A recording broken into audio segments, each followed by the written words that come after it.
Hello, and welcome to the first of 3 sessions of Hearts of Wulin for TGIT Gauntlet. This is our Thursday night games, and this is 3 sessions.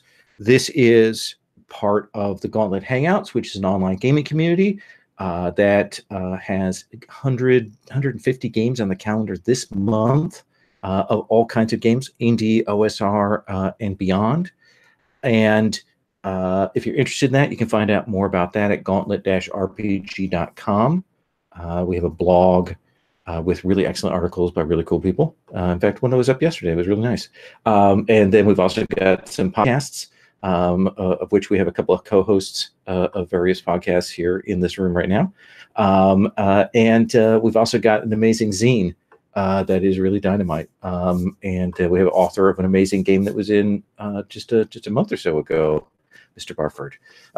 So it is quite a crew here. So we're going to be starting here in just a second. This is Hearts of Wulin. It is a PBTA powered by the Apocalypse hack. It draws inspiration from Monster Hearts 2, from The Veil, and from Masks. Those are sort of, I would say, the 3 big things. Hearts of Wulin is a wushu game. It is set in a fantastical version of China. Your characters do amazing things. They do wondrous things, but the sort of default premise is that there's not real magic or sorcery or things like that. That's sort of the background. The touchstones for this are very much, hey, Zach. How's it going? Good. The touchstones for this are very much Crouching Tiger, Hidden Dragon in terms of films. And then, more importantly, lots of Chinese wushu soap operas, like Laughing in the Wind and Demigods, Semi-Devils. There are a whole series of these. Some of them are period pieces, but there are a lot that are fantastical. In our game, we're playing out the lives of Wulin heroes who are in this world of martial artists that kind of exists outside the everyday world. In the distance somewhere is the Empire, is the Imperial authorities, but our characters are kind of out in their own world, a world of clans and factions that battle, and our characters are part of that, or they've removed themselves from it, or they have some relation to that. This is a melodrama. Everything is about interactions and romance and heightened emotions. And in service to that, characters talk about things obliquely. They have a hard time actually expressing themselves. They have a hard time declaring their loves. When they're confronted with that, that is a challenge to them. If you recall Crouching Tiger, Hidden Dragon, we have 2 characters who truly, clearly love each other, but they can't talk about that. There's a third figure, the ghost of the dead husband of one of the characters there. Those are the kinds of things that we are dealing with here. There are a number of other things that I put on the setting sheet, summary sheet, that are important. Things like the fact that the generic disguises always work. That's a conceit of these films and dramas. That's an important part of this.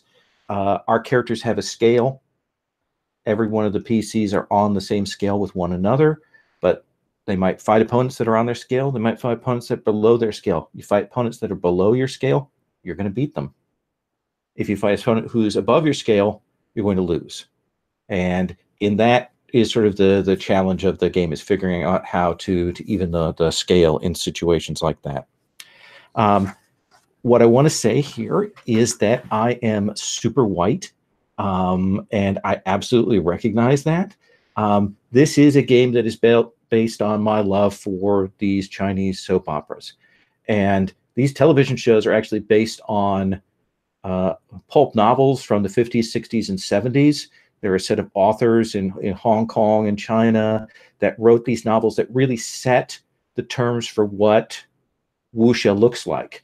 For the fact that people can do these kinds of jumps, for the kinds of relationships, for the factions, they built this whole thing that set all the stage for this. Really, that these pulp novels, and then those are of course based on older traditions. So we're several stages removed We are going to be dealing with a fantastical Chinese culture, and we're going to try and treat it with respect, and try and not border into parody at all. With that in mind, this is a game that uses the X card as its safety tool.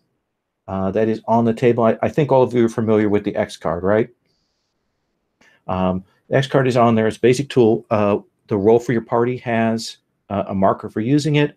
It's also in, you can put it in the chat, or you can do it sort of visibly on screen. If we hit material that you find problematic, that you find offensive, that you find wildly off tone, those are all situations where you might X card a particular thing. We'll stop. We'll figure out what we need to get past, and we will excise that. We will redact and change that. If something happens in a session, and the first couple of times you're okay with it, but then later on you're not, like it kind of builds up on you and it starts to bug you, it is legitimate to X card that later. It is absolutely legit to do that. Don't feel like if something has passed you by, you have missed the opportunity to remove it, like it's bugging you. So just keep that in mind. So, all right. This is one of my favorite things. This is the creation of characters. I've loved every time I've done character creation for this. I have absolutely adored it. What we're going to be doing is we're doing character creation. I've given you the link. You should have that for the spreadsheet, and I've got a number of tabs on that spreadsheet. I will point you to one in particular. You'll see there's a factions and names tab. If you need names for a style or character name or for the factions, I've got all that on there. There's a whole page of examples for you. What we're going to be doing is we're going to be working through essentially off of the basics through the first 4 stages of a character creation. Then we'll do introductions.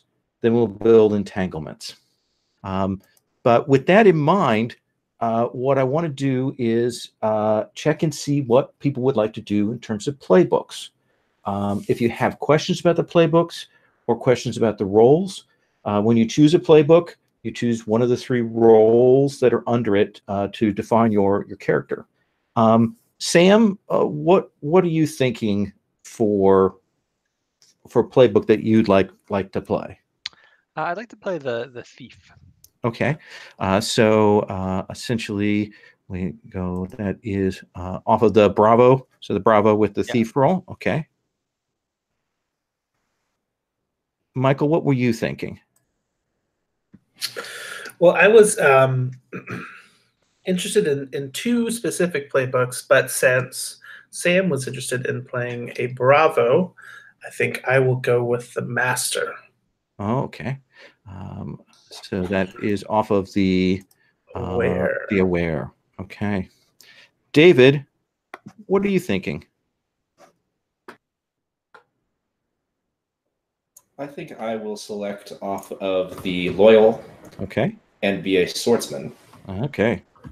Good, solid classic here.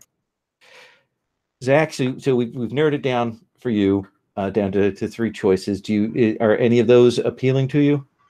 Yeah, I've been eyeing on the hopeful student under hopeful apprentice of under student. So that's what I'm going for. Awesome. So we don't have any particular overlap. So I'm going to let you go. On the CC Basics tab, you'll see the process. I've got some examples for look and name. You're going to figure that out. You're going to decide on a style for your character. That means giving it a name and deciding what kind of weapon you use, whether everyone knows how to fight bare hands, but maybe you use a weapon. If you do, you'll identify that. And you will give it one of those 5 elements that are on the character sheet: earth, fire, metal, water, and wood. Those are called chi, and they are the stats that you roll with during the game. When you set your element for your style, you're always going to be rolling with that stat. So if my sword fighting style is fire, I'm always going to roll fire. But in most other cases, you're going to get to choose what you roll. You're going to get to choose which chi is appropriate for that situation, and that'll be a conversation that we'll have at that point. It's a little bit like the Veil's emotional states, or like approaches in Fate Accelerated. So what I'm going to have you do is go ahead and go all the way up to 4, get that stuff in, choose moves, and once you're done with that, we'll do we'll do introductions. And if anybody has any questions about what the moves mean, hit me up, because I'm going to be sitting here uncomfortably for 20 minutes. Okay, so there we go.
Well, I have a question.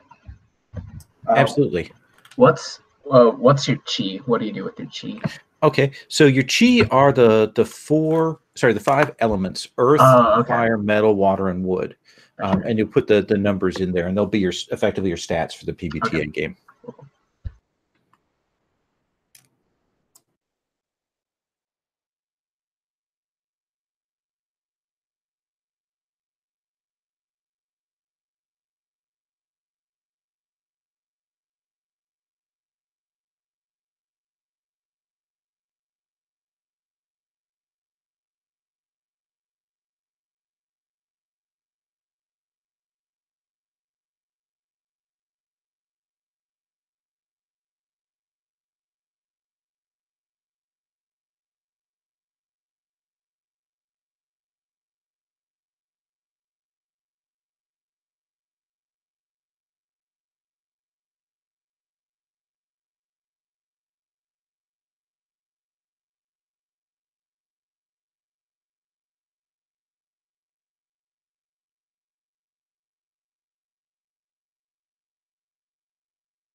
Is there a point where we're supposed to declare a faction?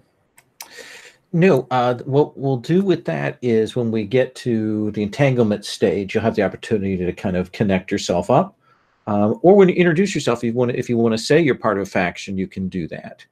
The examples I give there are essentially factions that are viewed as righteous, viewed as good, factions that are viewed as unrighteous, viewed as evil. That may not be the case. Ones that are in between, and of course, one destroyed group.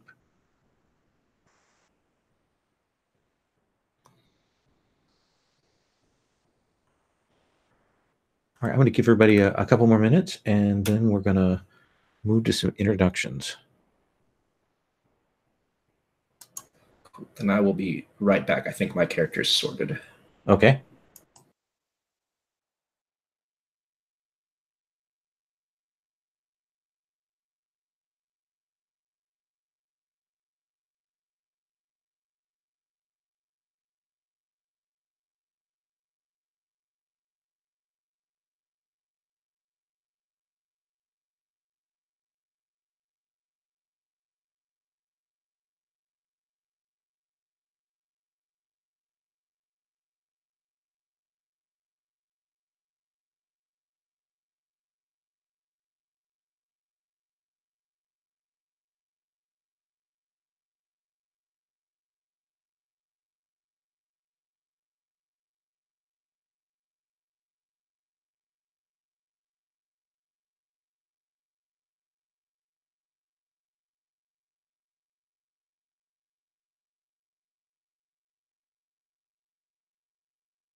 All right. So we're going to get started. And Michael, you played with me enough. You've learned this lesson is never take the first column on the character sheet because I will call on you first. So I have no real regrets in making you the first person on this. Michael, I'm going to start with you. Have you introduced yourself? I'm going to ask some questions about that as we go along. So who are you playing? I will be playing Master Nemo. Okay. And tell us about Nemo. Master Nemo, as far as the look goes, he has sort of long hair that he has trouble keeping disciplined. I think it often has like flyaways and things like that. He's always contending with. He's an older gentleman, so he's got a little bit of salt and pepper in his goatee, and he has these sparkling, knowing eyes, like a master would. And he tries to keep a pretty practical garb, but there are some elements to it that are distinctive and stylistic. His martial art or his particular style is known as the 101 Suppressed Demons. So I think that part of the legend of Master Nemo is that he was once like sort of a reckless street boxer, street fighter type. And in order to try to gain more power, he made a pact with 101 demons. But through his travels and in time, he's learned to suppress their influence and now is able to fight in sort of a controlled way. Is that a legend of his own making? I think that would be lovely. Yes. Okay. All right. How old is Master Nemo? Well, if we're playing with sort of like the older, the longer time scale of age in Wuxia, maybe he's like 100 years old. Okay. And does he look 100 years old, or probably has the appearance of like a 45-year-old guy? And your style, this 101 Suppressed Demons, you're using a broadsword, so the broader blade sword. Right. There are many styles of that, but sometimes they're paired, but usually it's one good solid large blade. And your element is metal. And so what does that look like when you fight? I mean, metal's about the control, calculation, reflection. So how is that represented in your style? Yeah, so I think one big part of Master Nemo's personality is that he tries not to fight. He tries to avoid violence when he can. But when it does come to a fight, the way that he presents it is it's all about keeping back these demons. And if I really were to let loose, it'd be really dangerous, So, you better hold me back, sort of thing. So I think that his movements are very like controlled and calculated.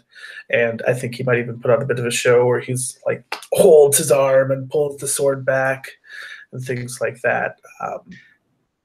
And what did you take for your moves? Yeah, so the moves I took for him. So the master comes with a move which involves trying to stop a conflict as it breaks out. You attempt to do that. I also took Ashes of Time, which allows you to take +1 when you deal with inner conflict. Partly to show that he's sort of well-traveled and learned patience and things like that from experience. But also to, hold those demons inside. I also took a Touch of Zen, which allows you to use another chi for your martial arts if your original gets marked, which could represent, letting loose, and then the demons thirst for blood, and now it's time to fight with a different chi. So, do you imagine that? I mean, in terms of your relationship to the factions, you imagine that you're enemies with one or friends with one, or did you come? I mean, did you were trained? How might that be? I think that Nemo would go to somewhat great lengths to try to maintain friendly or positive relationships with as many of these factions as he could. It's tricky. But remaining outside of them. Repeat that, sorry. Remaining outside of them, though? Yes, I don't think he claims loyalty to one because, they're so tricky, and if you court one too closely, that might make one angry. So, good point. We'll see what when we go to do the entanglements if that forces your hand on that. I believe it will. Awesome. Thank you very much. Let us next come to Sam. Sam, tell us about your character. So I am playing Zemin, the thief, who he's got lustrous hair, lively eyes, a vulpine look, well-kept beard, and a sly grin, muscled body, and intricately patterned outfit. He's very handsome, very charming, clearly very wealthy, although no one knows exactly where that money comes from. They say that he's, the prince of some small kingdom out in the provinces, or from a wealthy family that has mostly fallen into ruin, or there are various rumors. Okay. So he's, very a part of the social scene, but in secret he is also the Night Heron, the master thief, who steals the treasures of the rich and famous. Not a Robin Hood type. Okay. Just he both loves his life of luxury, he loves beautiful things, and he loves like the thrill of getting away with it. Excellent. And one of the things you'll get to choose with that particular move is you'll have to get a bumbling magistrate pursuing you that you know in your real life identity. What other moves did you take? So I've taken It Takes a Thief, which lets me slip from any restraint or pass through any door or window. And then I'm deciding between two moves for my last one. I'm open to thoughts, either Come Drink With Me or the other thief move, Thief of Thieves. Ooh, both of those are good.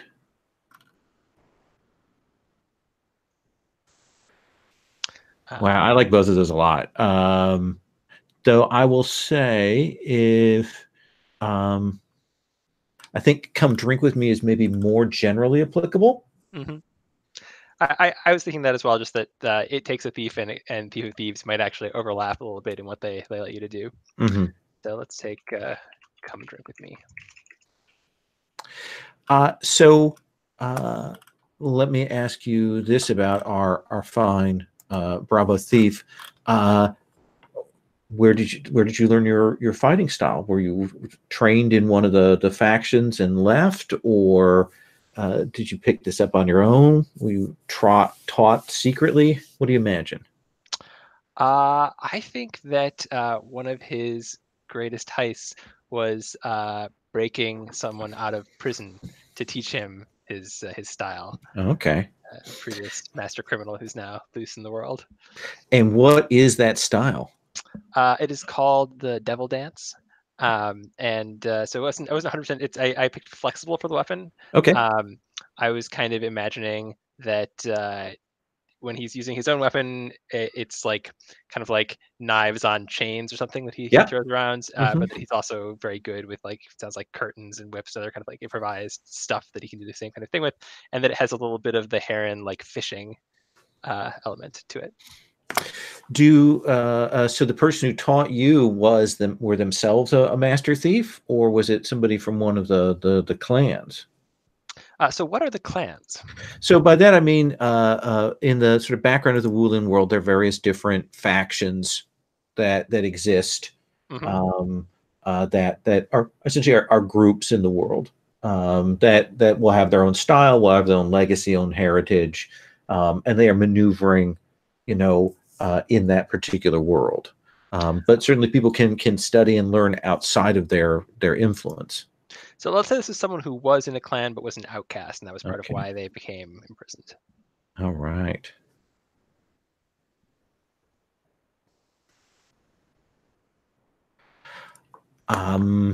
And fire is your style there. Good. All right. I think that gives me what I need to know. We're going to come back to you in a little bit when we do entanglements. So we're going to come on to that. David, can you please tell us about your character? Yeah, so I will be playing Yin, who is a swordsman. Has long hair, a scarred body, petite but well built, and dressed in traveler's clothes. The most distinct thing about Yin is Yin's weapon. This sword is so impossibly big that you wouldn't think somebody could use it, especially not somebody who's small.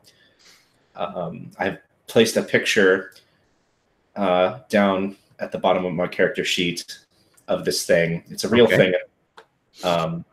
It's actually, historians believe it's a Japanese origin, but for my purposes, it's Chinese. And it's like a 12-foot long giant katana.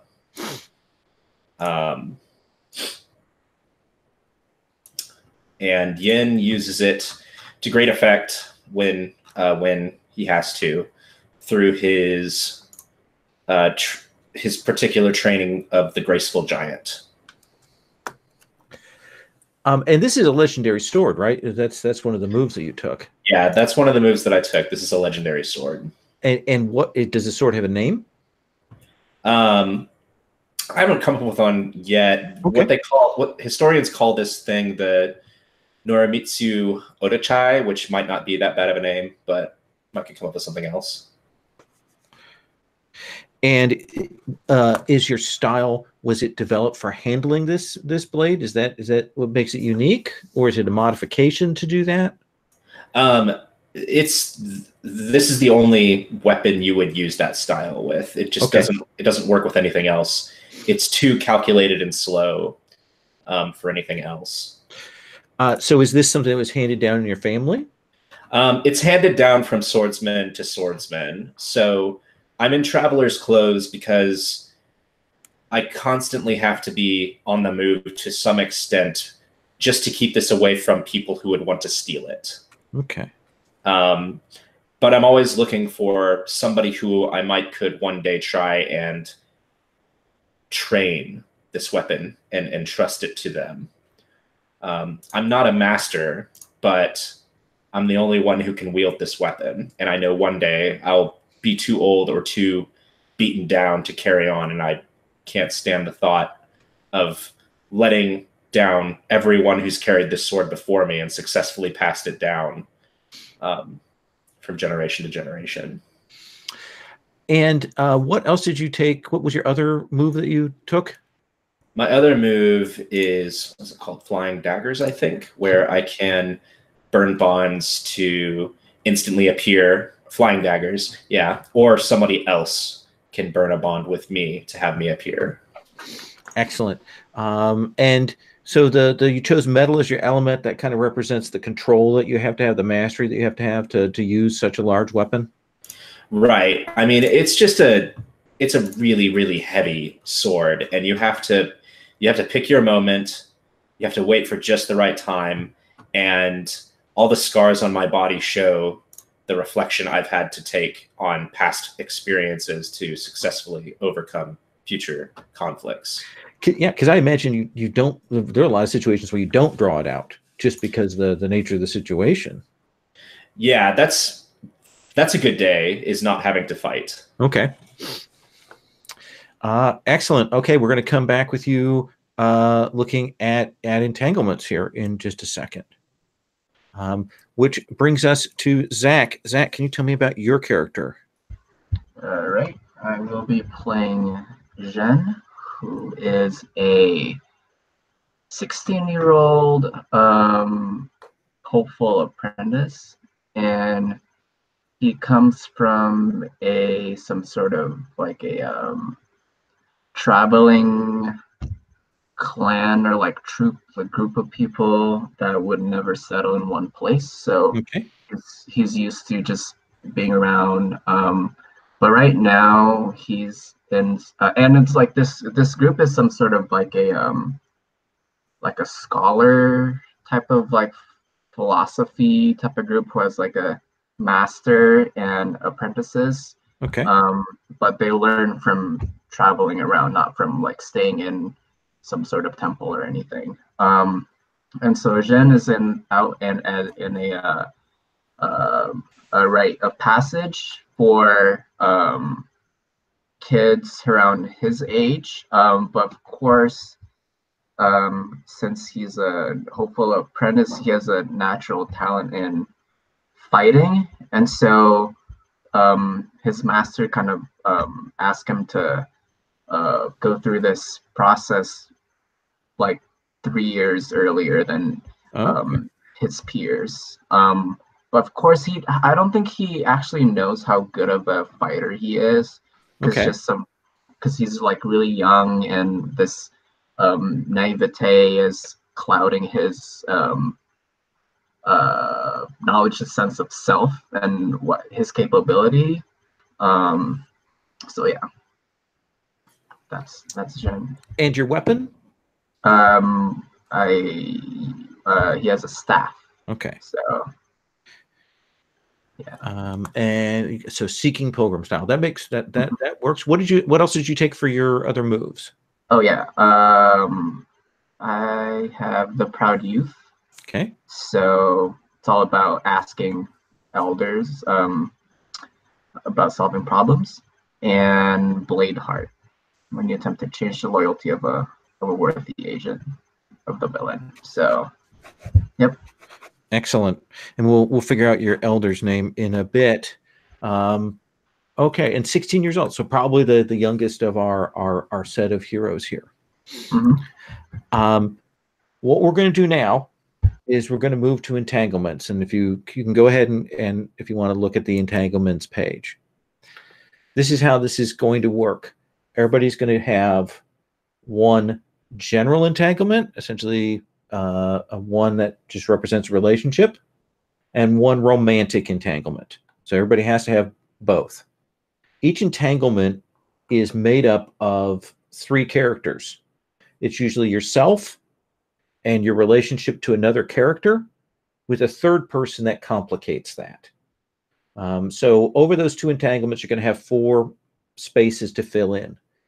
At least one of those 2 entanglements has to include one of your fellow PCs. So at least one of those slots has to be in. Otherwise, you can make up names, come up with characters, that kind of thing. These are going to be the experience generator is going to be what's going to affect your inner conflict. I have put some curated sets of entanglements there for each of the playbooks.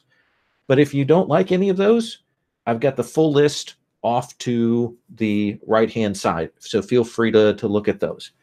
Your entanglements can also change during play. So don't feel like this is locking you in to something. What we're going to do is I'm going to give you a chance to take a look at those for a minute or two. And then I'm going to go and have you do one of your 2 entanglements, and everybody will do one, and then we'll swing around and do the other. As is usual with kind of the collaborative relationship bond building, if you put somebody in the relationship, you will ask them and make sure that they are good with that. One of the default assumptions then is that the 4 of you are connected and tied in some way. Are there any questions about that before we kind of roll forward onto it? Okay. Michael, are you ready? If I were to call on you, could you choose to do one of your entanglements? Absolutely. Which one do you want to do first? Do you want to do your romantic or your general? I'm excited for romantic entanglements, but I have a general one that I'm particularly interested in. I want to throw out there first. Okay, let's hear it. I believe, I suspect my friend Jen's parent is the villain Crystal Willow. Ooh. Jen, are you cool with that? Yeah, I'm cool. But also I think what's interesting, like a detail maybe that I'd like to add to my parent or parents, are you thinking? Just both? It could be parents, master, how, it could be any one of those. I don't think I think I got taken from my parents at a very young age, so I don't know. How would that work? So it could be that could be the master. You suspect his master of being. Oh, okay. Do you like that or no? I do like that. But yeah, let's make it my master if that works. Yeah. Like that. Gives an authority figure. It's somebody we can get on the table. And So the villain, Crystal Willow. Jen, what is your master's real name? I'm really bad with names, especially. That's why I have a factions and name list. All right, I'll just pick one. Okay.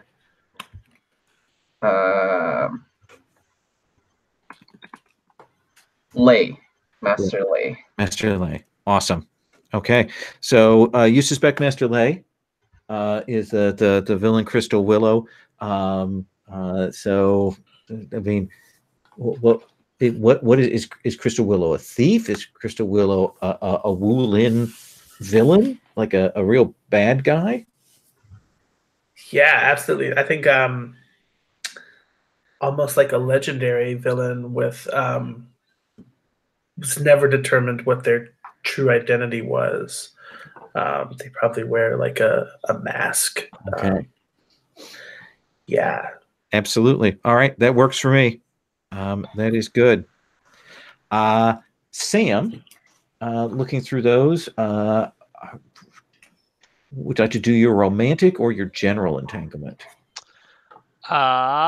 I will do, I guess, my romantic entanglement. This one will just be between NPCs. Okay. And I may need some help to supply names, but I think I'm going to go with I cannot choose between blank and blank, with one of the blanks being someone I know in my civilian life, and one of the blanks being someone I know as my secret identity as a thief. Oh, okay. So let's get names there. Yeah, let me just go through the names list. Face to face, I have a whole deck of cards of these with pictures and names and stuff.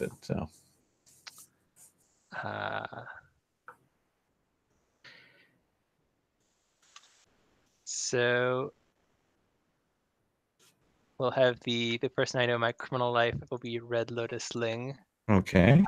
And the person I know in my civilian life will be Lucian.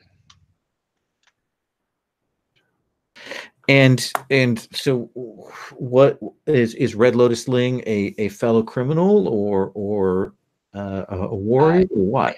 I think she's a fellow criminal. I think she's like a rival thief. Okay. So a black cat kind of thing. Okay. Yeah. And then Lucian, she's who is she to you? We'll say that she's like a relatively innocent noblewoman who is an incredible musician, who's like music captivates me. All right. Musician. Okay. David, let me come to you. Do you want to do your general or your romantic first? I think I'll do my general. Okay.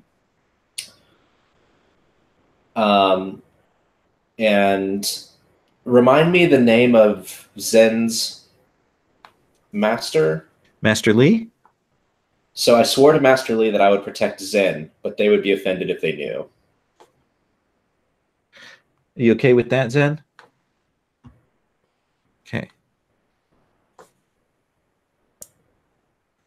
Okay.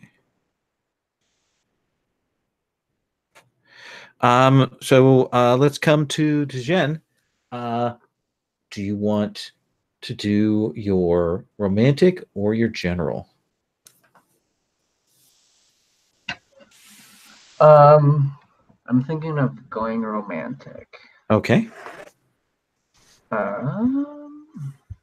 That's okay. So I love how old is Yin? Not that old, like probably like 25 or something like that. Okay. So I can have some sort of like romantic attraction to Yin. Okay. And it says just a second here. But my teacher Master Lei killed someone dear to them. Ooh. Does So that work? well, is that secretly killed, or is that? I think so. Yeah.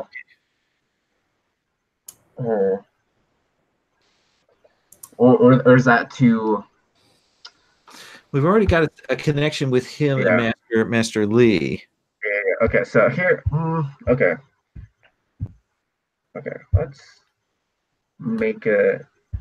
Let's make it Jamin. Would that? I think that will work better. Okay. Yeah. And my master killed someone dear to him. Perhaps. Should we establish who she killed?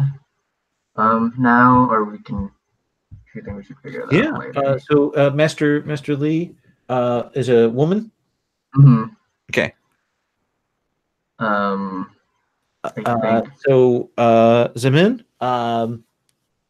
we want to have somebody in your past that has been killed by Zhen's master. Who would that be? Somebody in your civilian identity, some of your previous identity, someone in your criminal identity? Let's say that she killed my real father. Oh.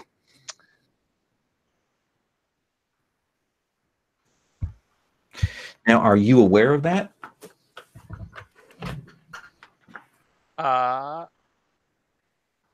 Yeah, why not? Well, sorry. What makes things more interesting in this game? Are they better if they're known about so they can be acted on? Or are they better if they're not known about so they can be dramatically revealed? They both of them generate inner conflicts equally deliciously. If you don't know about it, then it's likely that Zhen does, or vice versa. I see. I'd like for my character to not know. You want to be innocent? Okay, then I should. Yeah.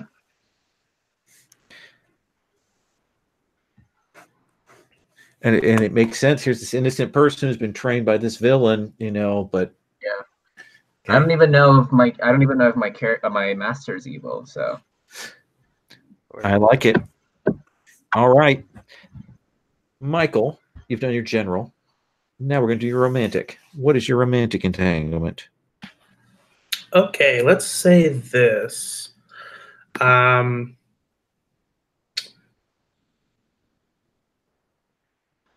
I love Yin, who I overlooked for too long. Now they love someone else. I will leave blank and allow them to determine. How do you feel about that, David? Sure.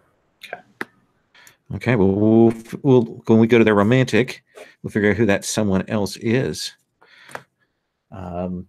So clearly, you and Yin have known each other for some time, enough time that this has occurred.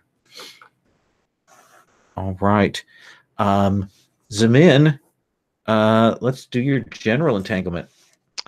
Okay, so I'm going to take one from the wider list. Sure. Hang on, let me go back and see exactly how it was worded. I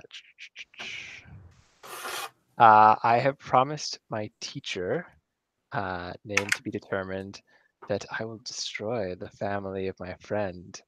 And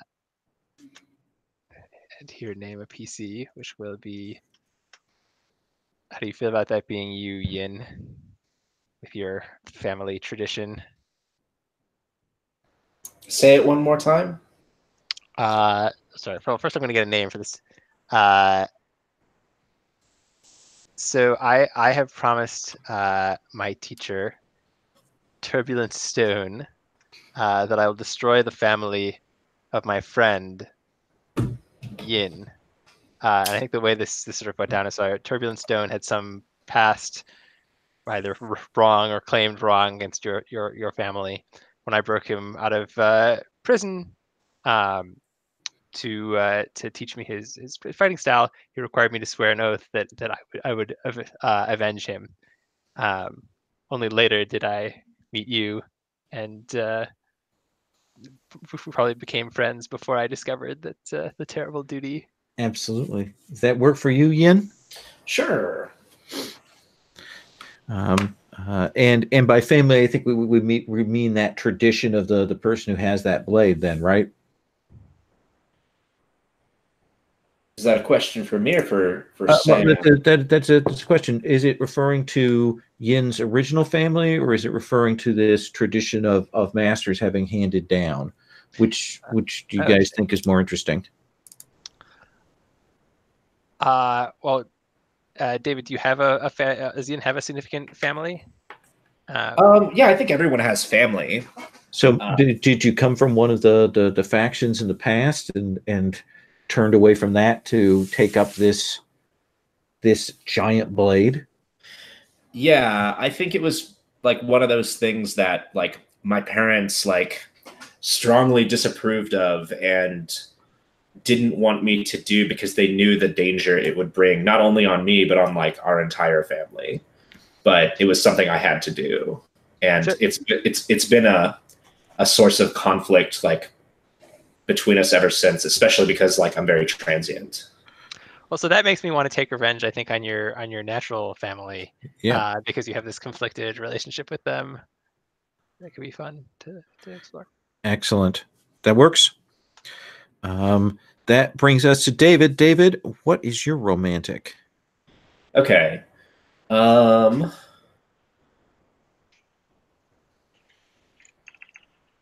So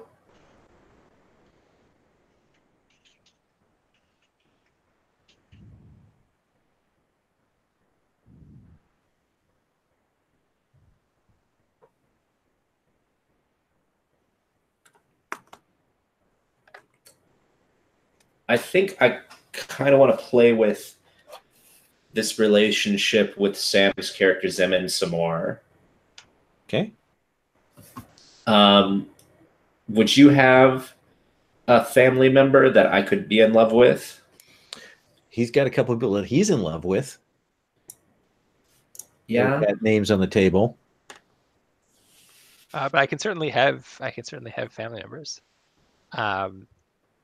So I think that my parents are dead, but maybe I have a sister or brother, your choice. Okay. We'll have you have a sister, I suppose. And so I love your sister. We'll come up with her name, but their family member, you, has sworn revenge against my family. Oh, perfect. And I would say that we'll say that she's the person who knows my true identity. Okay. My secret identity. Cool. And what is her name?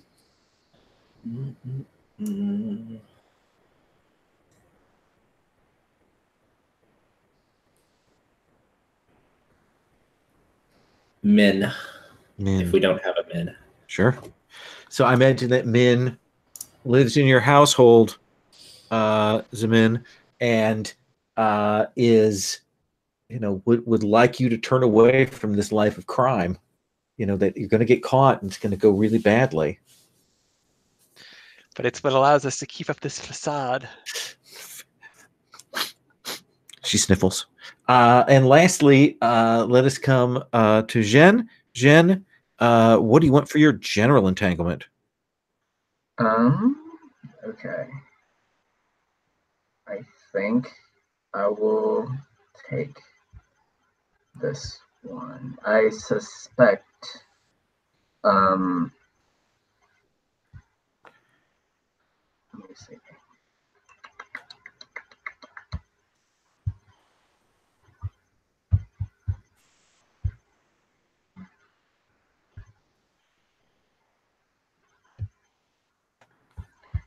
I suspect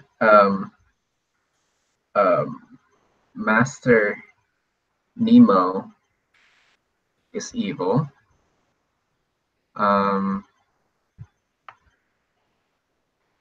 But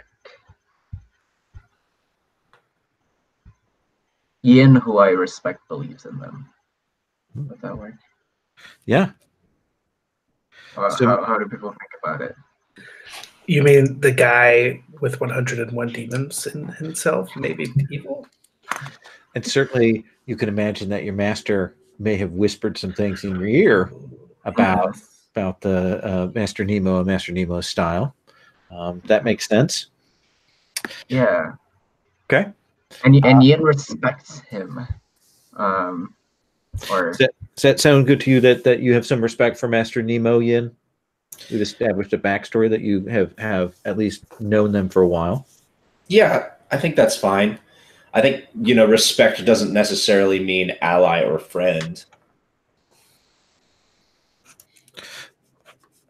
That makes sense. Considering we're kind of on the other side of this whole Master Lee situation.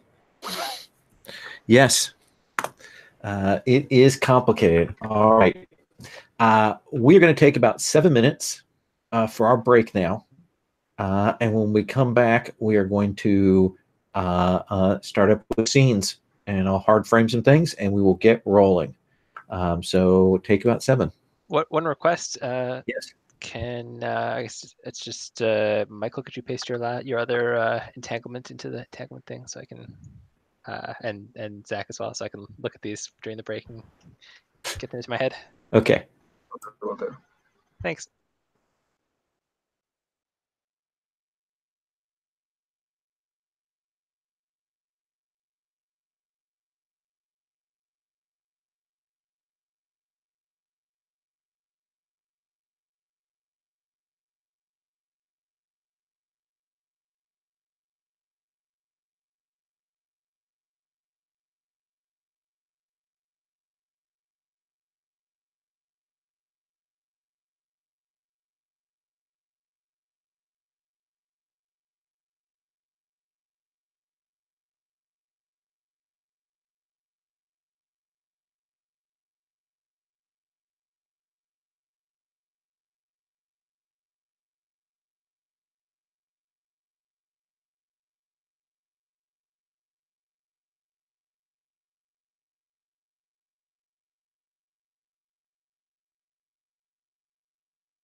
between this session and next, I will flow chart out the relationship thing.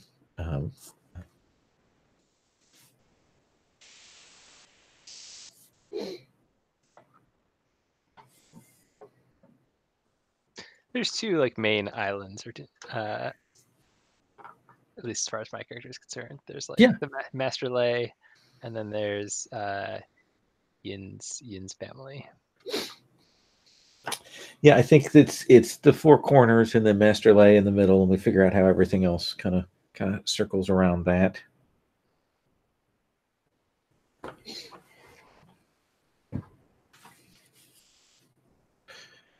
All right, we'll start when Michael comes back. There he is. All right. So for this first part, I'm going to kind of hard frame us into some situations in pairs to get us rolling. I'm going to set up some situations here. And I want to start with the assumption that we have a town, that the town that Zemin operates out of, that there are estates for families from some of the factions there, and of course wealthy there. So it is kind of a bustling town.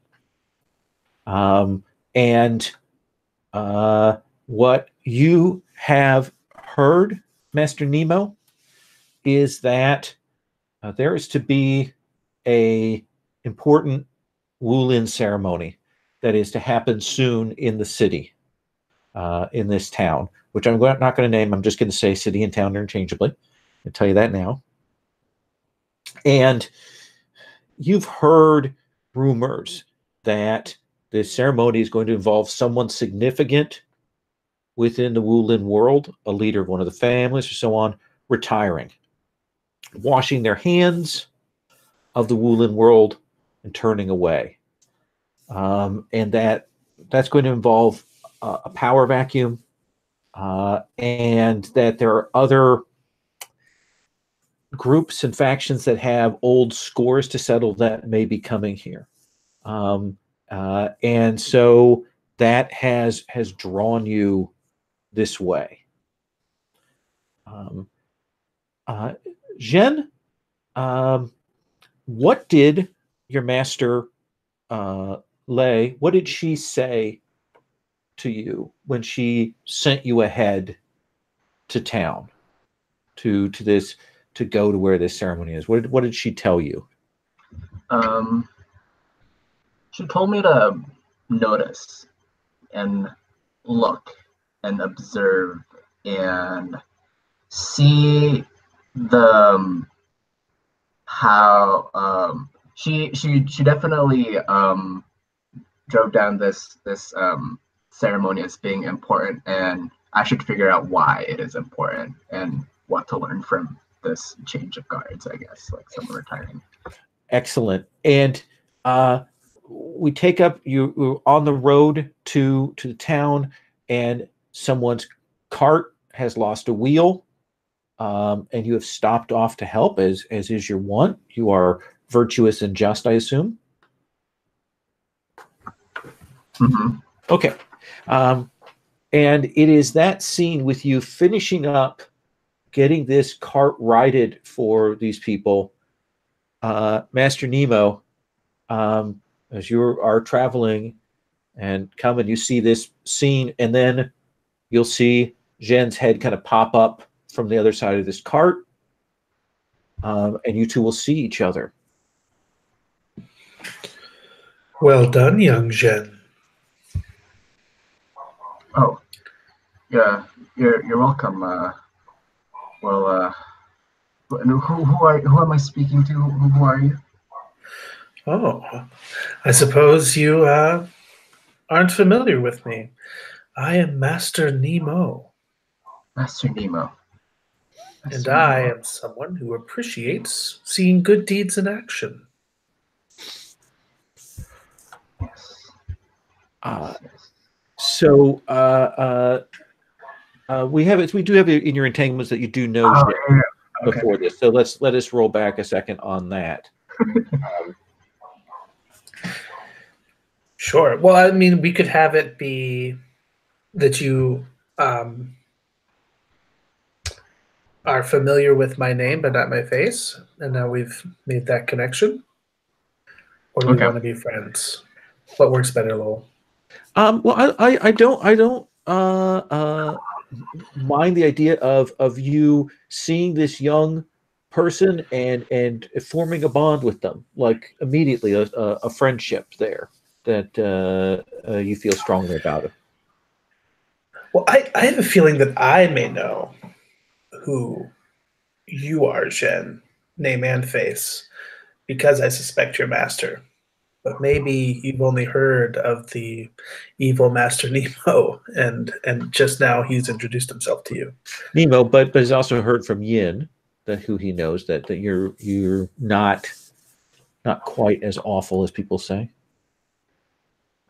A respectable warrior, if ever there was one.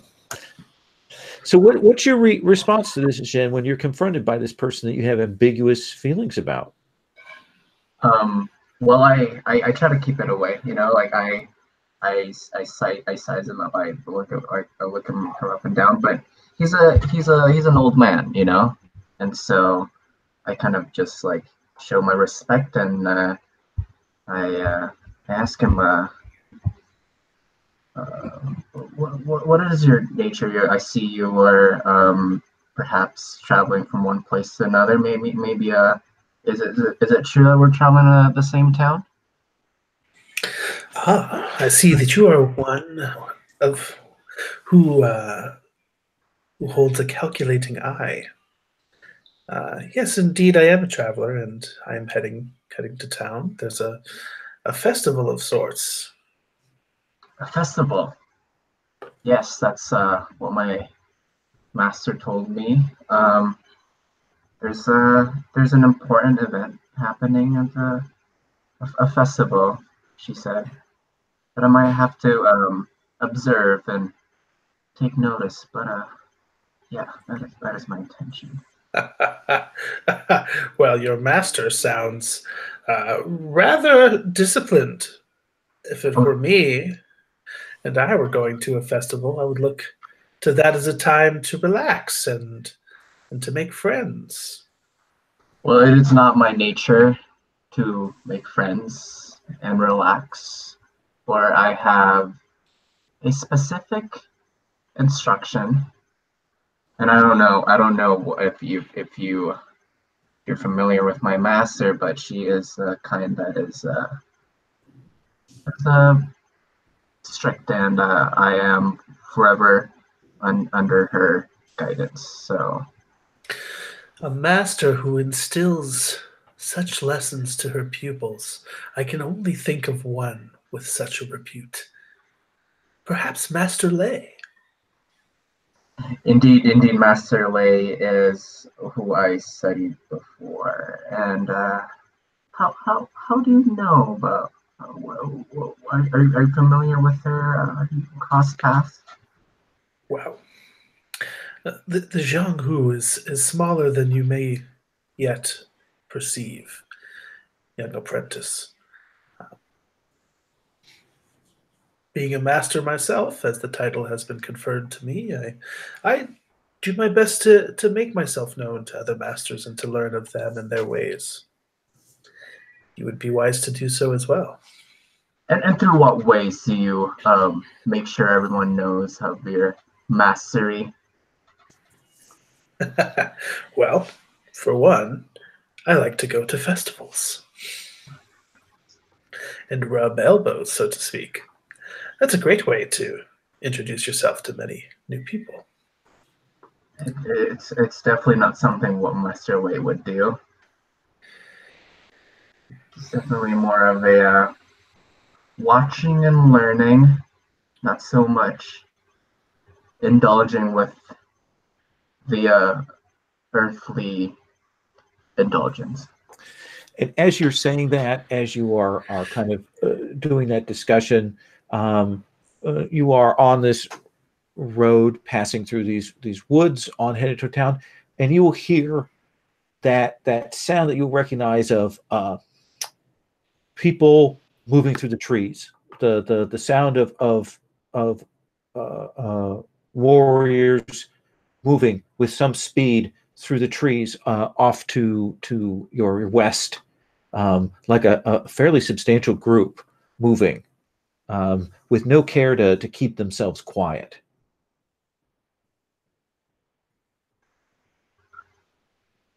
What?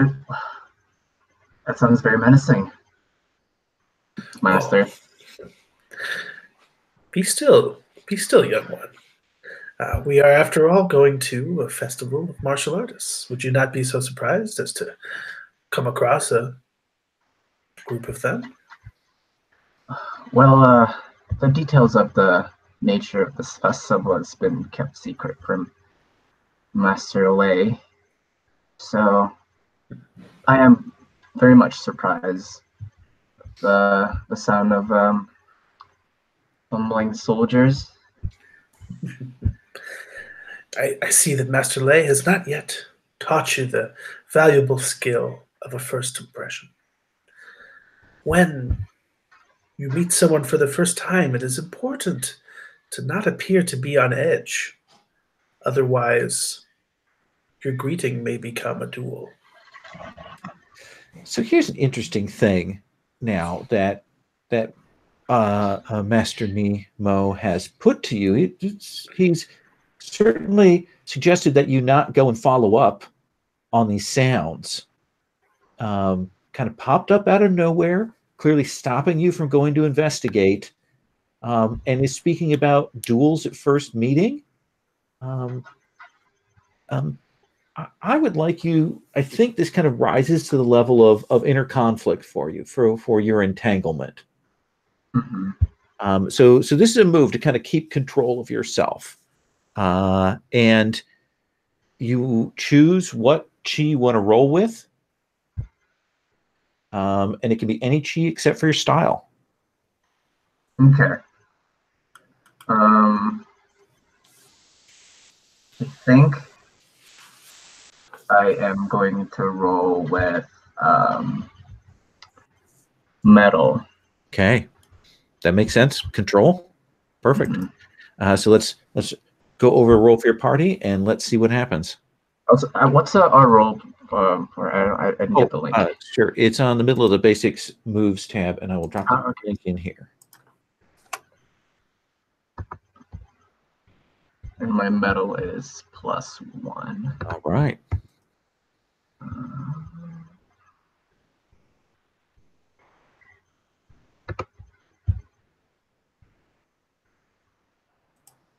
Four. So the good news is, whenever you roll inner conflict in this short-term game, you mark XP.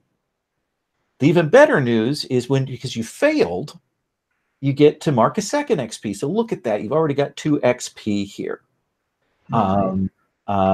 Even as that, now you roll with metal. Mm-hmm. So you need to put a checkbox by metal right now. That's okay.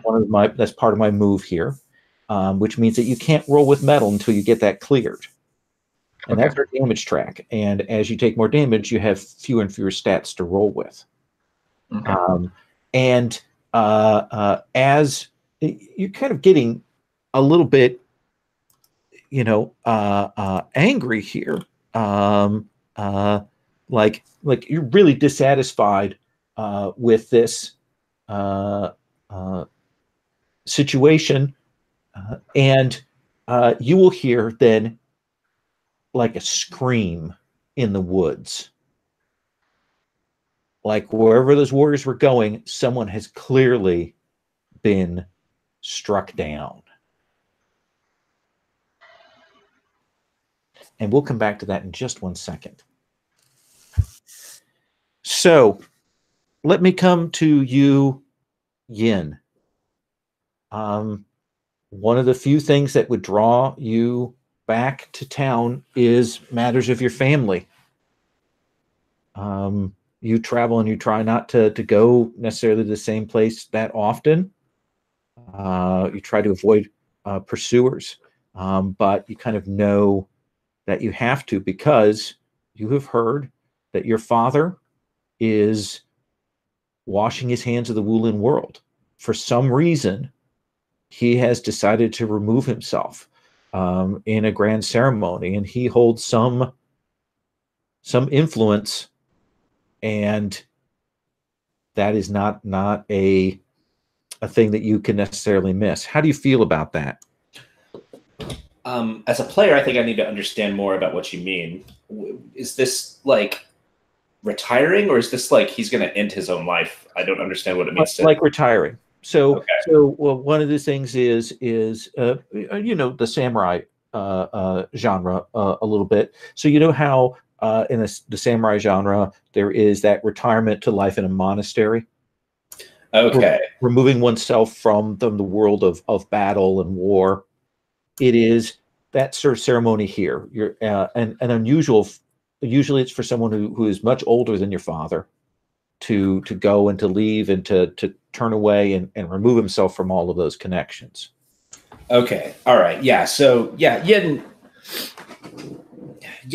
expected this at some point, but it was like every young person's mind. It's always later.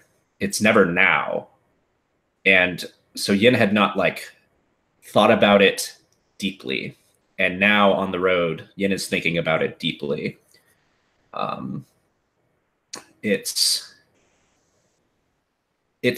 sad. It's somewhat tragic because of how the skill and the knowledge that will just be buried, that could be put to good use. But I respect it. I think I understand. Your father has been a balancing force amongst the various factions, so his leaving invites a time of turbulence. And we're going to take up with you arriving at an inn or a tea house just outside of town. A chance for you to gather your thoughts before you head in to the city. And when you come in, of course, the owner looks and then sees the enormous blade and kind of looks and, do you wish food as well as drink?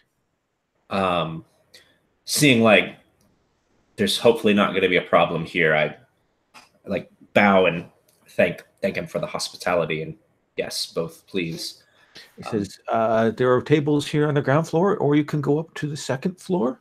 Ground floor, please. And I slide out of my sandals and I clap them together outside to get the dust off of them, and I flip them over so that they're top side onto the ground, and I unsling the massive blade. I wear it on a sling, okay. And I set it so that it rests on the cleats of my two sandals. Excellent. Zemin, what deal is it that you're sort of brokering here in this tea house or this inn outside of town? What is it that you've been involved with here?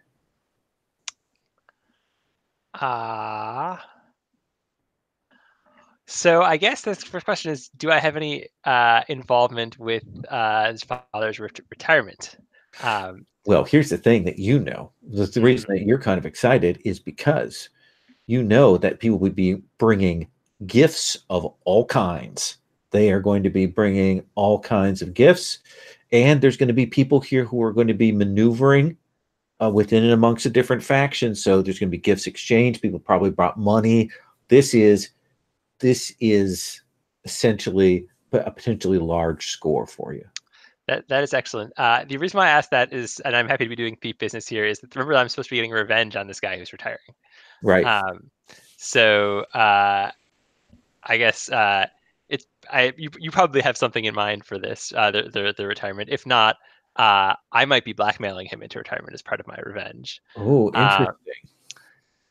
Otherwise, I would be curious to know what impact this guy retiring would have on my revenge sort of obligations. So that's a question. Do you want to? We can have you here, consulting with people? Is this the sort of the fiction for a study move? You're asking around with people. Does that seem fair, or what?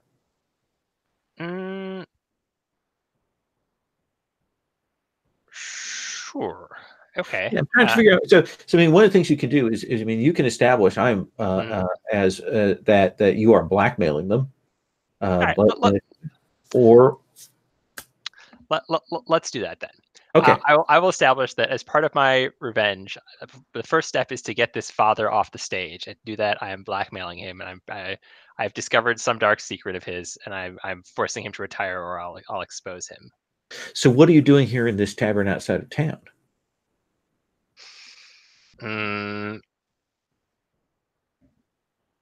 Perhaps I am consulting with my sort of like backup plan, making sure that if this is the people with whom I'm going to ruin this man publicly if he doesn't go through with it, if he gets a cold feet. Okay.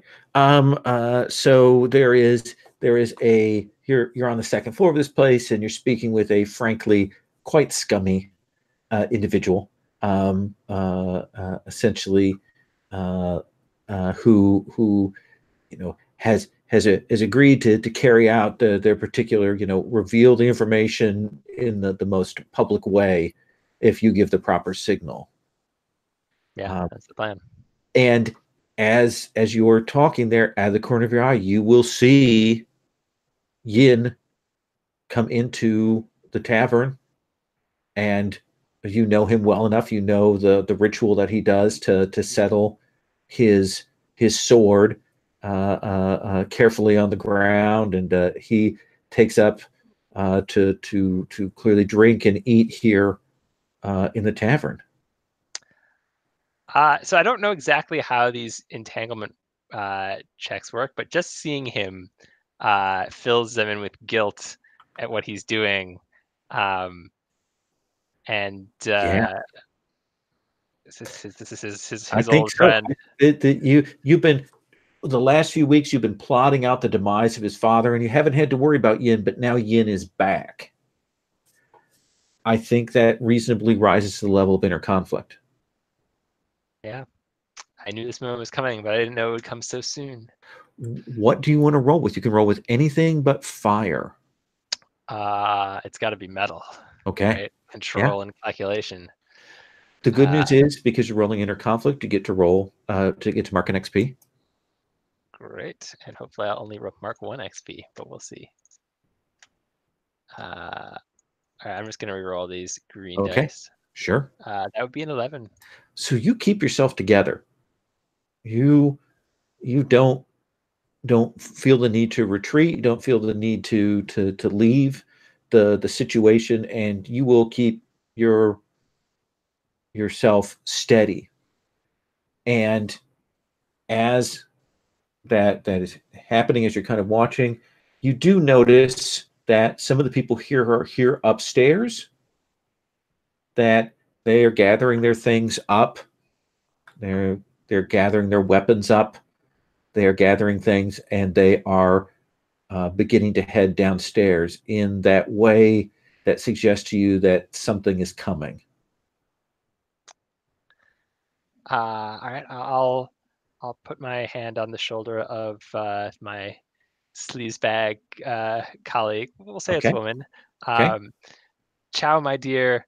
I trust that we understand each other, and that everything will happen as we discussed. And I'll press like an extra coin into her palm. Okay. Say, but you must excuse me. I have business to attend to. And Yin, the tavern keeper, comes over, brings you. Do you drink tea? Do you drink wine? It's just wine and rice right now, or tea and rice right now. Just really simple. No wine for you, sir? No, not just now. Thank you. Are you certain? There's no wine? He says in a most suspicious way. Yes. Is that? So the house wine, very good. Please, may I pour you a cup? It's an important day, and I must remain in my own head. I thank you for your generosity, but I must abstain. And he steps back and kind of hovers there for a bit. Is something wrong? No, it just, are you certain no wine? I kind of look at him sideways and like look down at like where I was about to bring like a chopstick's worth of food into my mouth and set it back down. No, I don't think so. And when you kind of like give him like eye contact, he falls back, and gets out of the way clearly. Okay. And Yin is like on high alert, like something is happening here. You will see here that there are a group of people who have come down from upstairs. You didn't pay them much mind, but they're clearly gathered, and they're kind of that sort of hovering by the doorway, not quite leaving. And you see from another part of the room, from another part of this tavern on the same floor as you, this figure stand up, and there's lots of eye contact between this guy and the various hench persons that are here. And he begins to move over towards where you are, and you can tell that these people have been waiting for you. I stand up calmly and just take 2 perfectly calculated steps backward so that now my sword is resting on the ground just in front of my feet. And he stops, and then there's a signal, and we'll cut away from that. You've heard a scream, Master Nemo. You've heard a scream out in the woods. You were speaking about patience and calm, and now a moment of eye contact, and then you will rush off into the woods. Jen, you see Master Nemo take off towards that sound. I keep a good distance, but I'll follow him. Okay. Just to observe what he's trying to do, and so I can, yeah. Master Nemo, you will rush through the woods. We see you moving with that kind of pace from tree to tree. And eventually you will stop and kind of hold yourselves, and you will see in this clearing, you will see that there are a group of masked figures with swords. They are dressed in white, simple kind of outfits, yellow sashes at their side, very plain masks. And there is a person bleeding out in front of them. This is clearly their quarry, and they have clearly run him to ground. And he looks like maybe a nobleman, a young nobleman, something like that. And he's trying to get away from them, but he has already been wounded deeply. And have they seen me yet? Not yet. So I think that I would sort of wait for Jen to catch up, and then place a hand on your chest. Jen, you come up and you see this same situation, and Master Nemo kind of makes a gesture for you to wait. There's nothing we can do for him now. Why make an enemy? Why wait to help? Or if he bleeds out, then there's no reason to not make an enemy. Someone's hurting like that. Isn't that true, Master? Do you truly think a man with that wounds will survive the night? Or would you rather have the grudge of 10 armed men held against you?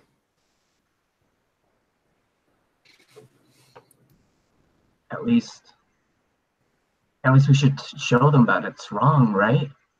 It's wrong to harm someone. And even as you were talking, there's no sound, but you will see this figure drop down out of the trees. You didn't even hear them coming. They are dressed in the same fashion as the others, but their mask is black and red and more ornate. And they land, and these warriors kind of clearly bow to acknowledge them. And this figure begins to move over, draws out his straight blade, goes over to the person who's on the ground.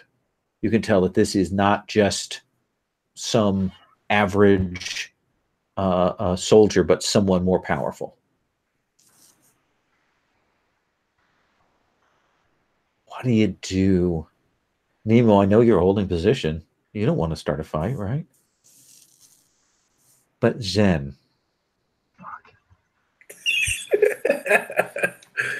God dang it.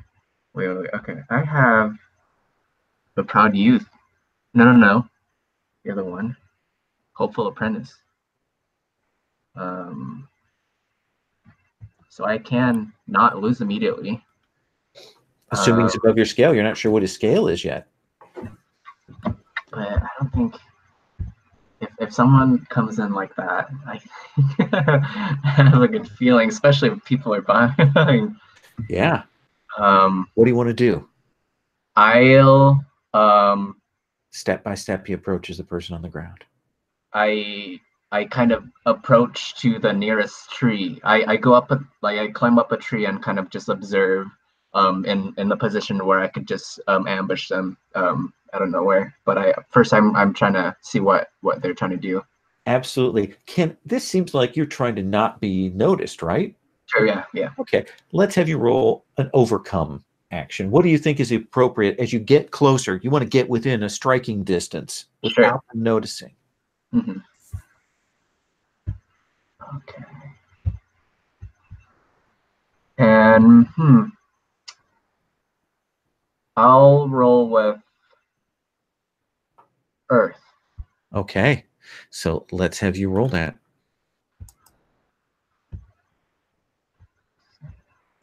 Eight. So that is an 8. So you will get up there close, but unfortunately, to do that, essentially those henchmen are between you and your target. Essentially, that was the only way to get close without being seen. Is you've still got them kind of in your way.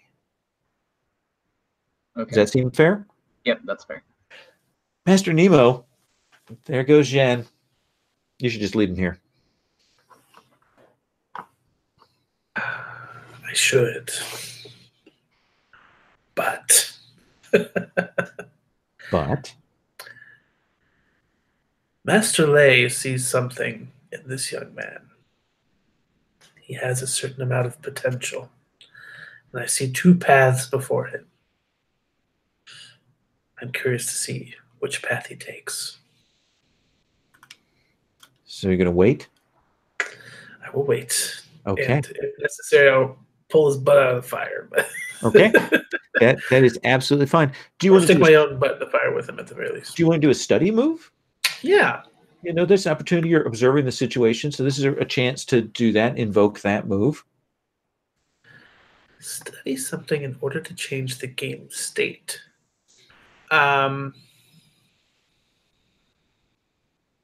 Sure. So do I still pick a chi? So yeah, you pick a chi. Whenever it says just roll, you pick the chi. I think that this... Why would you not roll with your best chi all the time? Because if you screw up the roll, that's the chi I'm going to have you mark. Right. I think that this is like a moment of stillness and consideration here, which I think is going to be Earth. Perfect. Let's have you roll. 2 these blues. New dice. Ooh. An 8. That is an 8. So you get 1 hold. You Okay. can ask a question about a person. You can ask a question about a situation. You can learn someone's scale. Or you can declare a detail. You can reveal something that is game-changing about what's going on here. Ooh.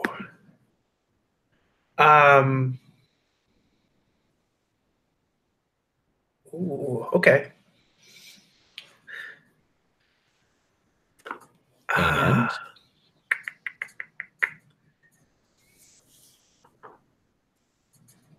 Ooh.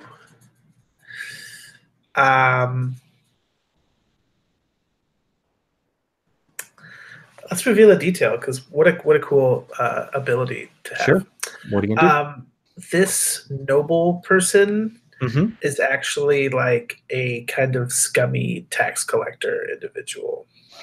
Okay, so you will recognize them. They are essentially an agent of the governor. They are he's a horrible scumbag, at least to your reckoning. So that seems fair. And you can't hear what's going on, but you guess that he's begging for his life with money right now. Yes. Okay, we'll come back to you two just a second. Zemin, you kind of have stood up. You see that these henchmen have moved down to kind of position themselves to support. You see that there is a notable, and they're clearly facing to go and fight against your friend. Do I know these people? Do I have any idea why they're doing this? Would you like to study? Yes, I think I would. Okay. What do you want to roll with? I think water makes sense Okay. for awareness. And, that would be a 10. That would be a 10. So you get 2 hold.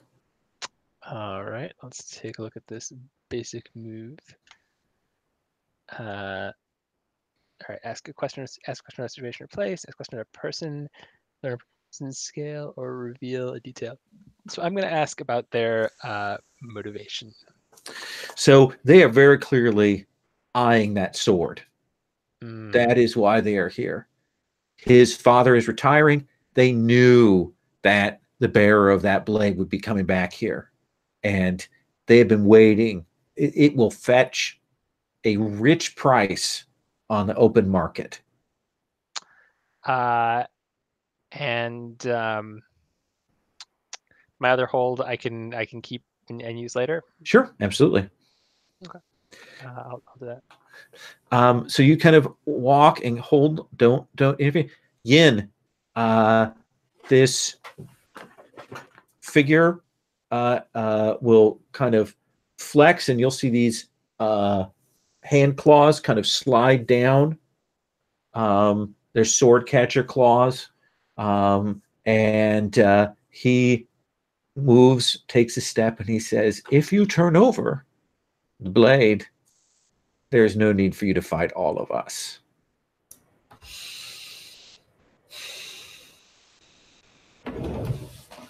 And I just kick up with my knee, and the blade flies up off the ground, and I catch it in my hands. I'm going to clap my hands, draw some attention to myself, and say, gentlemen, this is so rude. Is this how we of the city show hospitality to one of our own, come back after so long? So the sword goes into your hand. You know Zemin, he's at the top of those steps. They kind of look back. Yeah, my eyes just snap to Zemin for a moment, but then like refocus on my enemy, and I'm like quiet, like want to see if Zemin can do something about this situation before I'd have to.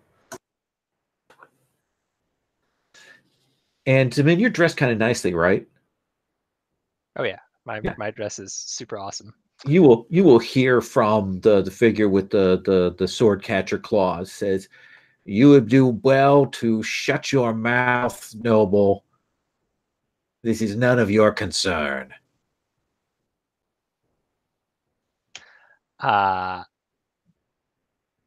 everything in my town is my concern. And I'm going to, I guess I'll use my other thing to add a detail to the fiction. I'll say that there are these, one of the pride of this inn is this huge big window. Okay.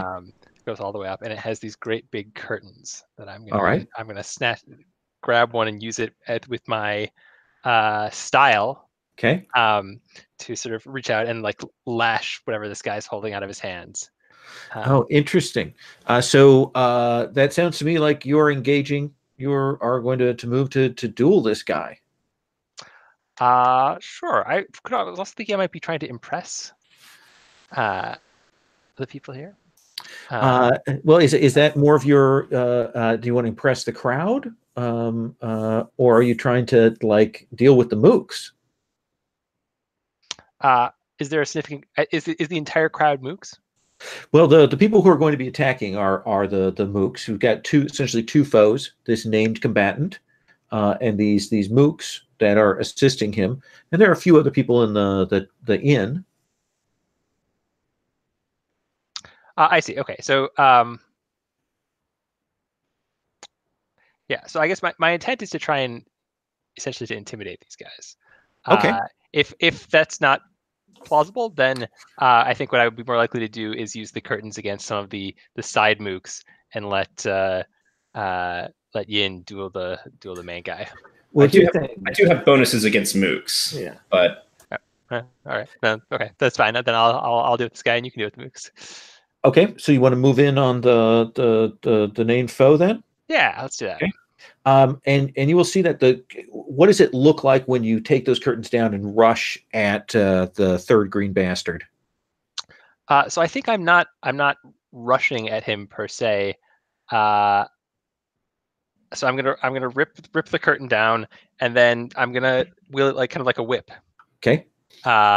And maybe I'll jump down from like the second story while I do this to get some like momentum. Get some momentum and drop down to where he's at, and now he's suddenly forced to deal with you. And when that motion happens, Yin, these people who've been kind of standing there at ready think that maybe they have the advantage on you, and they will rush forward to engage with you. Okay. So, what does it look like when that blade comes out? Does it come out, or does it stay in the scabbard for these mooks? For mooks, no, it doesn't come out.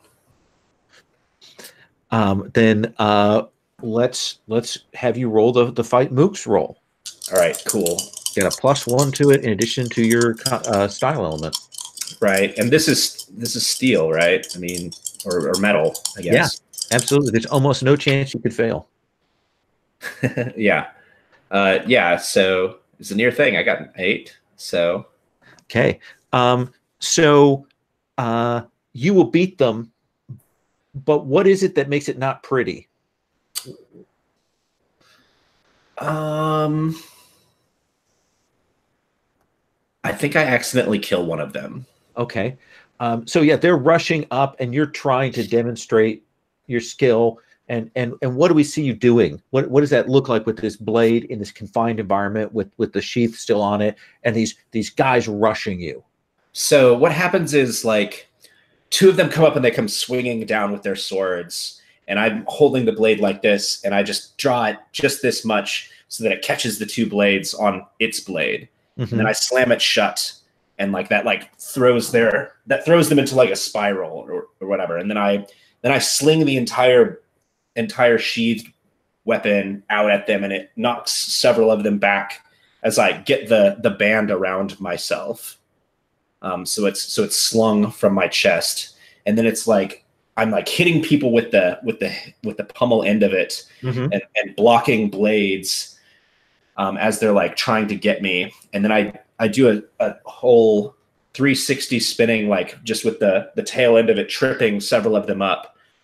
But then one of them like is coming in like over the top, like he's gonna try and stab me, and I pull it out about 2.5 feet, and that catches him on his neck before he can do anything.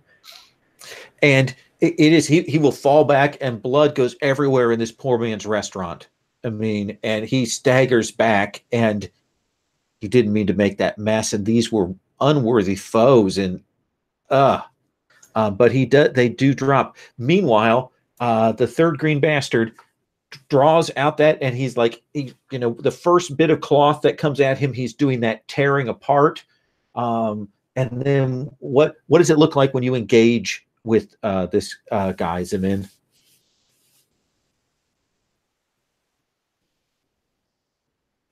You're muted. Take a drink. He's tangled in this cloth and fighting against it. And we'll say that I like pull him towards me using the cloth. Okay. Yeah, his claws will go with him. Those are attached to his hands, so you have that leverage. And then what I'm trying to do is sort of, diving past him. I'm trying to like wrap him up in this.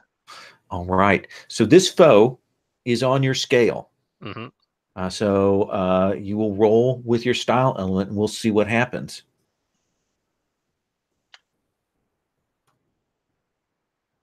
I fail. You fail. So you will. Is there any way to help him? There is. Oh, actually, let's come back. There. What was your total roll there? Snake eyes +2. +2. So there are.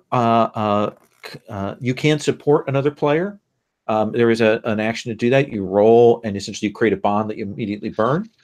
Players also have a bond with one of the fellow PCs, and with their faction, you can spend those to give yourself a +1 at any time. But this looks bad, doesn't it? Certainly does. Yeah. Zemin, he tears through that cloth, and he comes in, and he will bring that blade, those claws in, and he manages to catch you, just under the ribs. And you're gonna have to mark either your style element or wounded. And he sends you flying out of the restaurant into the street and into the mud. I guess I'll mark my style element. Rough. Okay. Yeah. He's clearly. Oh yeah, through the big window. Sorry, any window is a door, so the window will go there. He was faster than you anticipated. There was that moment where you had that this is a person I can take, and then suddenly it strikes. We will come back to that moment with this bleeding mook and Zemin in the street, and of course Zemin. Just because it has to be, and here's the other part of the move, is you will see your sister. See that she is visiting these outer markets here, buying vegetables and such, and you will see you come flying out into the street. So, let's come back to the other scene here. Jen. What do you want to do? It looks like this leader is probably going to extinguish the life of whoever this person is. Can I hear what they're saying? Is it audible? I think you're a little too far away, because we established that you didn't quite get that closeness that you wanted. Okay. Oh, okay. Here's what I'm gonna do. I am going to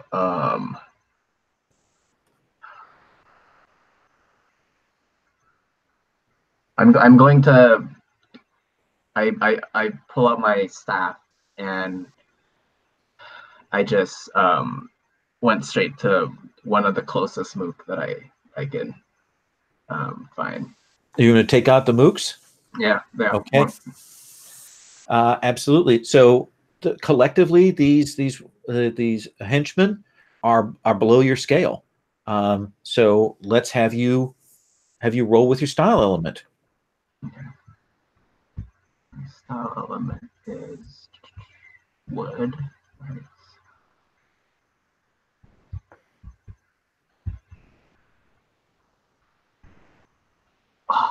Wow, seriously? Okay.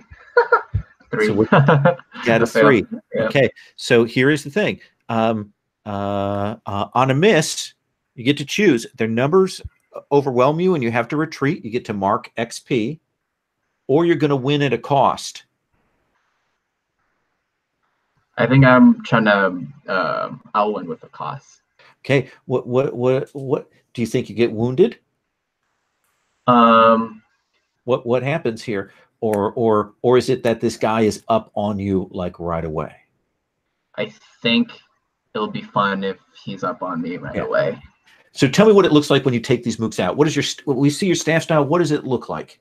So it's a lot of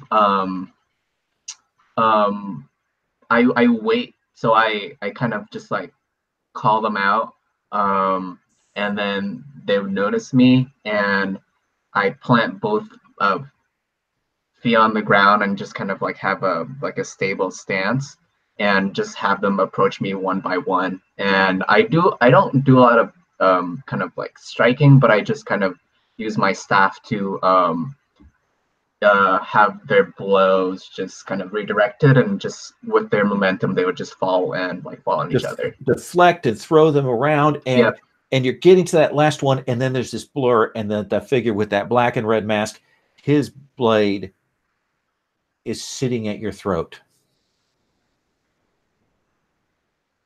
And I go for it. Let me ask at that moment what Master Nemo does.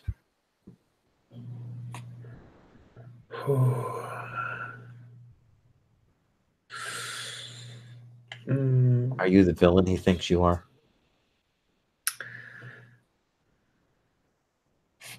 I think I might be having an inner conflict.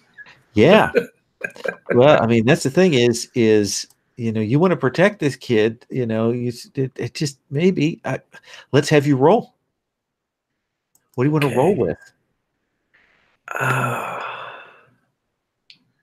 think it's going to be with wood. Patience, curiosity, untapped potential. Okay. Oof, that is a 6. So the good news is you get to mark XP, and then the good news is you get to mark XP again.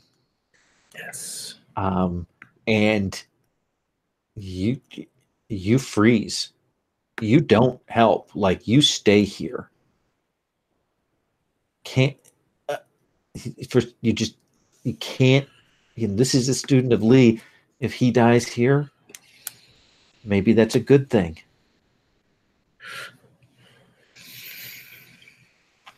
Lee. They decide. Okay. So this guy has his blade at your throat, and he will say, "Who are you to interfere in my business?" Quick question, Will. Yeah. I had to mark my wood, right? Because so the cost I gave you, actually, the cost I gave you was this guy being right on you. So okay. Yeah. So you only mark chi if I tell you mark chi. Okay, cool. All right, thank you. Says speak. I drop my staff on the ground and I say, I am here to study and to observe. They're the one that attacked me first, sir. It is I, Zheng, student of Master Lei. Have you heard of her? Maybe ring a bell? I have heard her name. So you're here to study and watch? And watch, yes. Then watch this. And he will flip back over to where that figure is on the ground, and he drives that blade through the guy's head into the ground.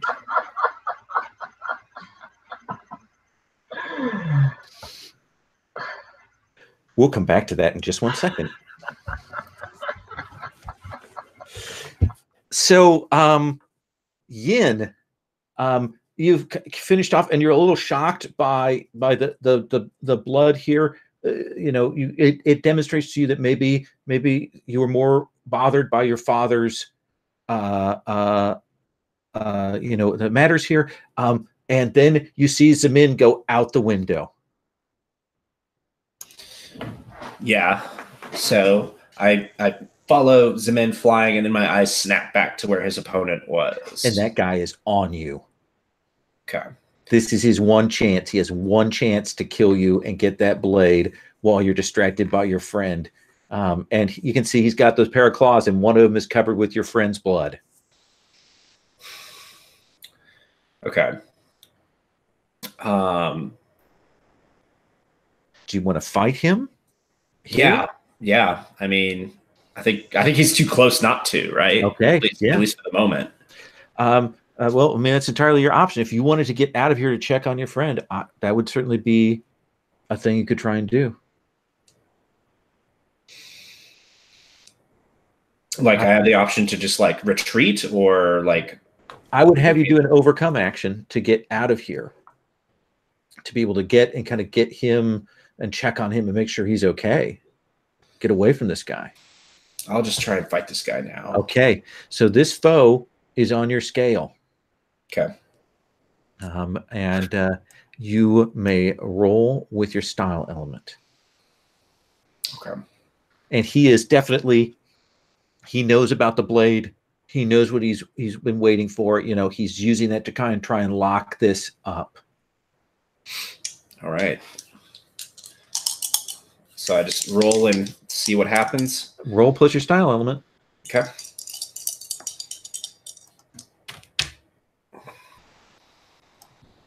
Seven. So that is a 7. So you have to, on 7 and 9, choose one. You can win at a cost, narrate how you lost, and mark XP, and you'll gain +1 forward when the next time you face them. Or you can deadlock, and you can reveal or learn something about them. I'll win at a cost. Okay.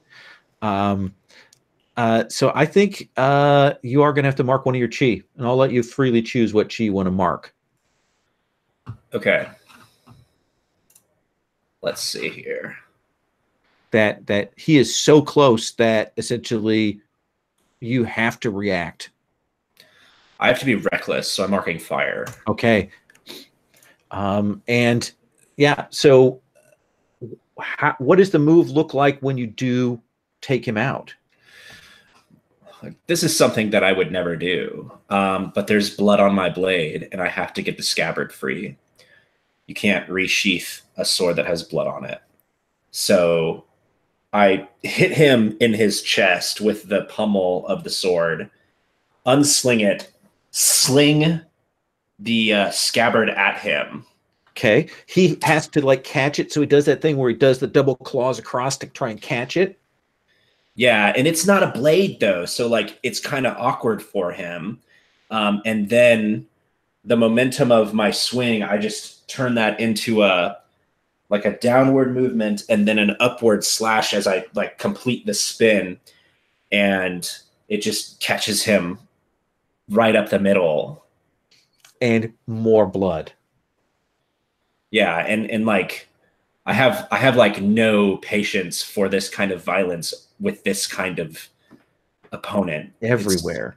Blood it's just everywhere. Yeah, it's just not right. And then I have to sling the giant blade to get the blood off of it, collect the sheath, resheath it, and then let me check what Zemin's doing. Zemin, that cut, you hear your sister scream and come running towards you.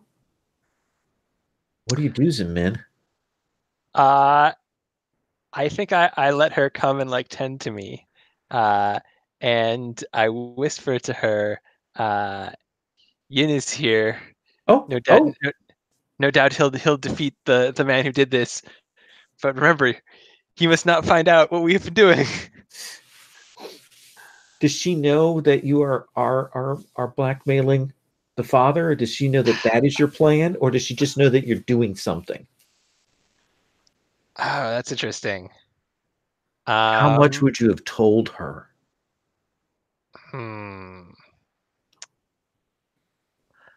I think she just knows that I'm responsible for what's happening. She's upset, and she does look up, and she does that thing where she's, for a moment where her eyes are wide because she's heard Yin's name, but then you can see the gravity of him being here kind of fall on her, and she kind of gets quiet as she tries to help you to your feet. And she will say, "That was a very big window. Terrible shame. Can we pay to replace that?" I'm actually a part owner of this inn. Oh, I don't know if that's a good thing or a bad thing. And do you want her to help you move into the tavern? So is the threat ended? Yeah. Yeah. Then we'll go. Okay. We'll go into the tavern. So that will be the thing. Is you step in, and there's blood everywhere. And you'll hear Min will gasp when she sees all of this blood everywhere. Yin, you see Min, and she looks around in horror at the scene here. We'll come back to you in just 1 second. What do you say to this guy, Zhen?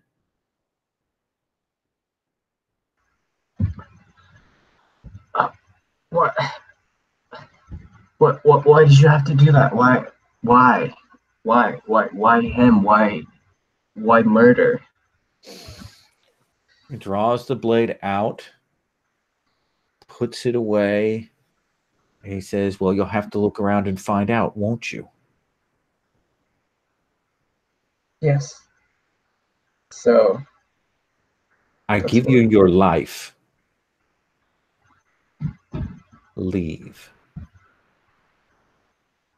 Okay, so I kind of like bow, walk backwards while still bowing. Yeah, and even through, here's the other thing: is you're walking through these his henchmen who are on the ground getting up because you did take all of them out. Yeah, and I pick up my staff as I'm walking back, and as soon as I get back to the tree line, I just run away. Okay. Zhen steps back and then flees. Master Nemo?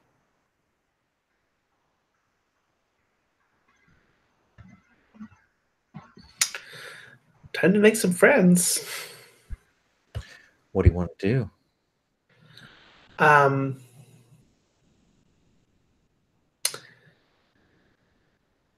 I think I'll just like stumble into the clearing holding like a jug of wine, trying to pretend to be like a drunk.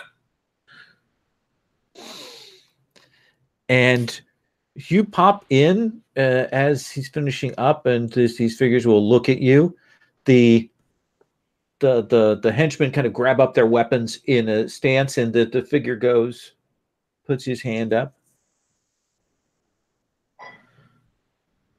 Oh, sorry, gentlemen. What's happening here? We having a party? We were leaving. Oh, we did. Don't forget about your friend down there.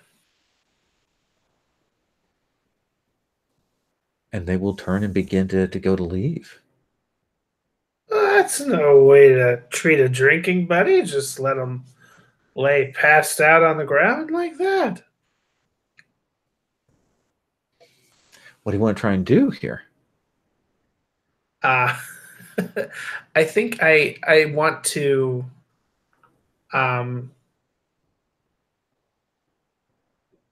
basically have this person let their guard down enough that I could learn something about them. Okay, so this is you're doing a study move essentially. Sure. Okay.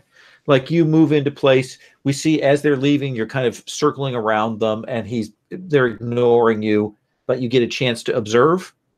Yeah, like I think I could get close enough to like this dead body and be like, I guess he's not just drunk, huh? Ooh. let's have you roll study. All right.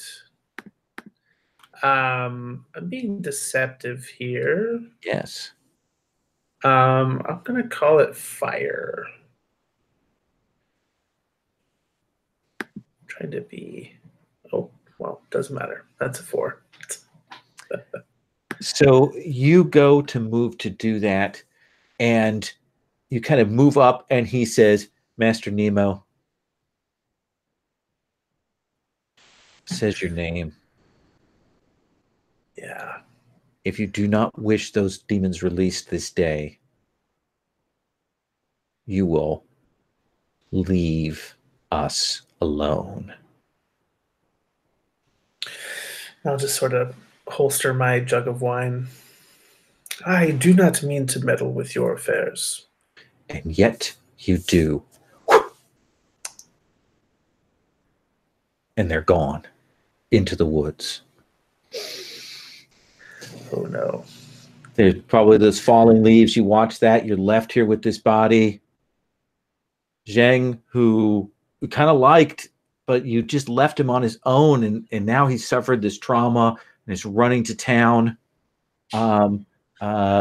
Meanwhile, back at the inn, we see Zemin and Yin. Yin, what's your reaction to Min coming in and seeing all of this? I think my weapon is put away, but slung across me again, and I just bow, and I'm like, this is not a sight for your eyes. And she looks up at you, and you can see just her kind of horror and disappointment at this. Can I have you roll inner conflict? What do you want to roll with? Anything but your style element. Okay. What would you use? And you can't roll fire. Right.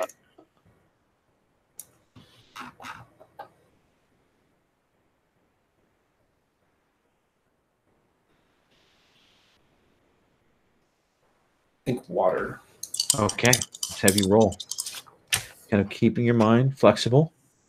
I got a 5. All right. So go ahead and mark water. Put a check by that. You get to mark 2 XP. And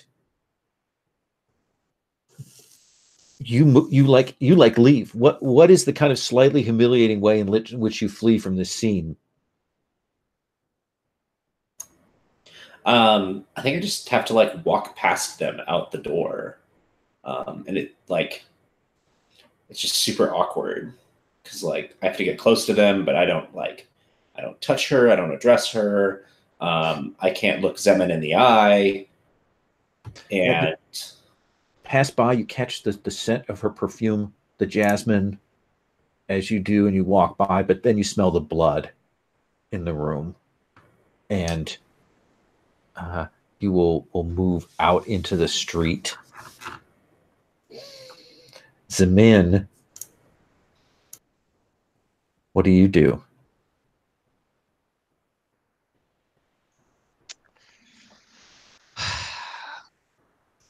Min actually looks like that even more hurt her deeply, him just walking past her. Let him go. Just crushed your sister's heart. He obviously has a lot on his mind. We'll find him later. Meantime, we should get this place cleaned up. And so we can see you and your sister looking to clean this place up. We see Yin on this road back to town. We see Zen fleeing, gathering his thoughts together, and we see Master Nemo looking off at the trees, and that's where we're going to stop tonight. And we will take up there next time. Now, what we'll do at the beginning of next session is we'll stop and we're going to check with everybody, see if they're happy with their entanglements, if any of them need to get rewritten in any particular way or changed or anything like that. We're always going to do that at the start of session. And you'll also pick one of your entanglements then to highlight. And that's the one you'll get 3 XP if you engage with it during the session. But because this is session 1 and we didn't do highlighting, I'm going to give you all of the end of session XP, which is 4 points. Which will put some of you, because of the various interconflict roles, there fairly close to a move. Does that seem reasonable? And we'll check in next time, see if anybody wants to change direction, anything like that. That's all on the table. And we'll probably do a debrief at the end of session 2 once we have a chance to do 2 full sessions. Sound good? I love Hearts of Wulin. All the bad stuff there. There was a lot of failed interconflict roles, a lot more than I've seen. So that was pretty awesome. Well, I'm going to stop the broadcast.